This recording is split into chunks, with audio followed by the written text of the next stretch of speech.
ഗോവിന്ദചാമിയുടെ കാര്യത്തിൽ jail correction centre അല്ല, corruption centre ആണ് എന്നാണ് മനസ്സിലാക്കേണ്ടത്.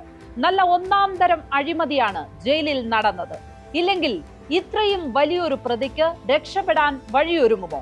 വധശിക്ഷയിൽ നിന്ന് കഷ്ടിച്ച് ഊരിപ്പോന്നുവെന്നേയുള്ളൂ. കൊടും ക്രിമിനൽ തന്നെയാണ്.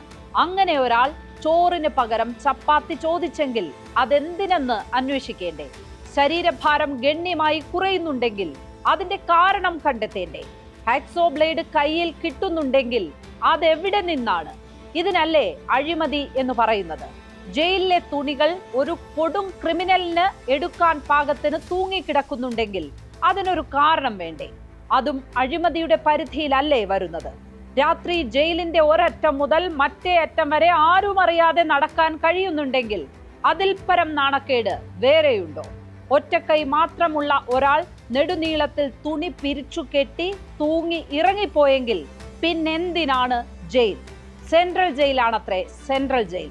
1947 ഇന്ത്യക്ക് സ്വാതന്ത്ര്യം കിട്ടിയപ്പോൾ മോചനമില്ലാതെ AKG കിടന്ന ജയിലാണ് കണ്ണൂരിലേത്.